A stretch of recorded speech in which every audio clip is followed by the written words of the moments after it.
Today we're going to check out two of the most popular HomeKit cameras, the Aqara G2H and the Logitech Circle View. And we're going to compare them and see which one that you might want to add to your HomeKit home. Aqara did send me out their G2H camera, but everything I'm about to say is 100% my thoughts and honest opinions. Before we compare those cameras, I wanted to let you know that Aqara is going to hook you guys up with a special discount code to purchase the Aqara G2H camera. I will leave the discount code and the date that it expired down in the description below. And thank you to Aqara for hooking you guys up with a sweet discount. Now, let's compare some cameras. The Logitech Circle View is made exclusively for HomeKit, so there is no additional app to download. Just scan the HomeKit code and that's it. Everything from setup to configuring is all done within the Home app itself. Now, you could also do the same setup process with the Aqara G2H camera, but Aqara does have an app that is great for firmware updates and some special features. With the Aqara camera, you can attach the magnetic base to a fridge or something magnetic. The base can move and swivel 360 degrees, and you can mount the camera in multiple angles. You can also mount this to the wall, though you will need to provide your own screws as there are no screws in the packaging. Now, the Logitech Circle View is a unique camera because it is weatherproof, which means that it can get splashed on and be perfectly fine. It's built to be an indoor or outdoor camera. The base is easy to mount with various mounting options. Base is not magnetic, which I find to be odd considering it can go outdoors. You can easily rotate the lens 360 degrees to adjust it the way that you want it to be, and you can adjust the head up or down. So initially, Logitech sounds like the dream HomeKit camera, right? You know, since it works indoors and outdoors.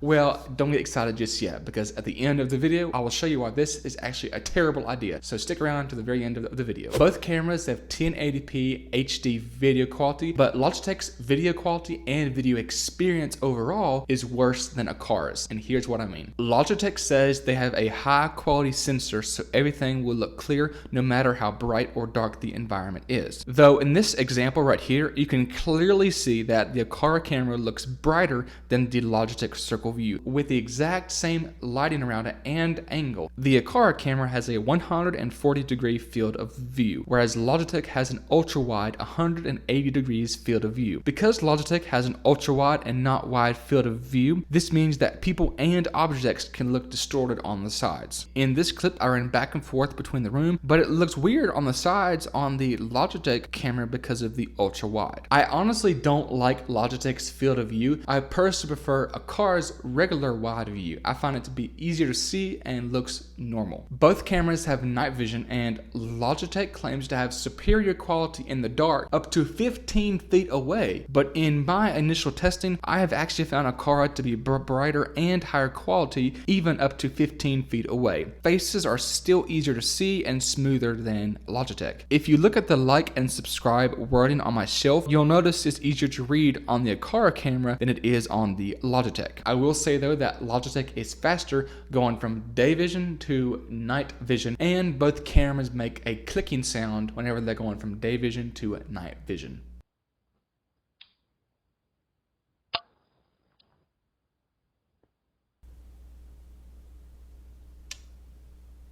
Although Logitech does have worse video quality than Aqara, it does have better audio quality. This is an audio and video test between the Logitech Circle View camera and the Aqara G2H camera. Well, what you'll notice between both these cameras right off the bat is that the Logitech has a much higher quality audio. Everything sounds louder, crisper, and it's much easier to understand what I'm trying to say.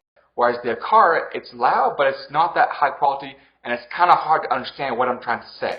And what you'll also notice between both these cameras is that the audio, what I'm saying, and the video of my mouth moving is off sync between both of these cameras.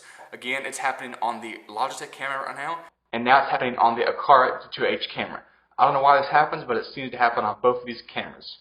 This is the audio quality you will hear whenever you are talking through the Home app and how it sounds coming out of the Logitech Circle View camera. Again, I'm talking through the Home app, and here's how it sounds coming out of the camera. I'm now talking directly from the Home app to the Aqara G2H camera, so everything that you are hearing right now is coming out of the Aqara G2H camera. Both cameras have fast notifications of motion alerts, but Logitech doesn't always pick up motion 100% of the time. Aqara seems to be more reliable with alerts. Both cameras can detect people, groups of people, pets, and vehicles. As far as the HomeKit experience, both cameras have been solid. Both of them have activity zones, so you can only be alerted if there is motion in a certain area, facial recognition, and you can turn off the status lights of each camera. Each camera has a motion sensor exposed, but Logitech has an additional light sensor exposed, which is used to measure the light in a room. You can't do any automations with this light sensor in the native Home app, so you have to use a third-party app such as Eve or Home+5. Though I can't really think of any special automations that you could do with this light sensor. Maybe on a porch at night, so whenever there is motion, then turn on the porch lights. But you could really set up this automation with any HomeKit camera that detects motion between X amount of time, then turn on some lights. So I'm not sure how useful this sensor exposed actually is. Aqara has something that Logitech does not, and that is a slot for a micro SD card for 24/7 local recording. Now, HomeKit Secure Video works great, but local recording is a great backup just in case HomeKit Secure Video starts off the clip too late and cuts the clip too early, and then sorry, but you are out of luck. And with a micro SD card, you can go into the Aqara app and get all the footage that you want. Privacy is crucial whenever it comes to cameras, and although Aqara does a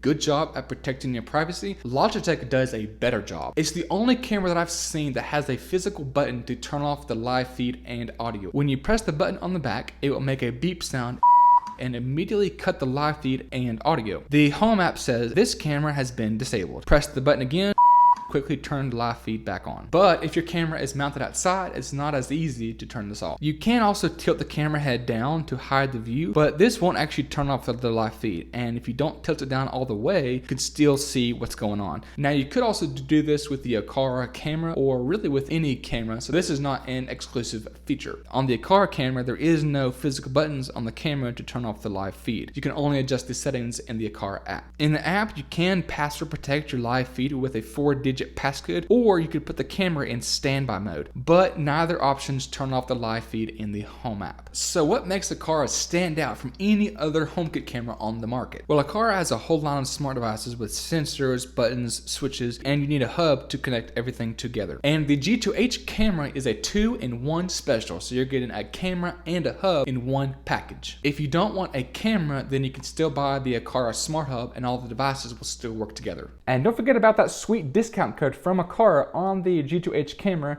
down in the description below. Overall, I'm not a fan of the Logitech Circle View camera because I think they try to do way too much with one device. It's trying to be an indoor and outdoor camera. But my thing is, if you're gonna have a camera outdoors, you might as well just go with the Eufycam 2Cs or 2 Pros, because with Logitech, you are tied to the 10-foot long cable that you cannot remove. So it may not be long enough for where you want to put your camera at. And the power brick is for indoor use only. Then you have to figure out a way how you're gonna run your cable indoors to outdoors, and that's just a mess. Whereas with the Eufycams, you can go anywhere that you have Wi-Fi range. And Eufy runs on batteries that last you about 6 months, so you can set it and forget it for a while. I've made a video on the Eufy 2 cams before, and I'll leave a link down below if you want to hear my complete thoughts and overall HomeKit experience. If you want me to review or compare other HomeKit cameras, then drop your ideas below, and I'll see y'all in the next one.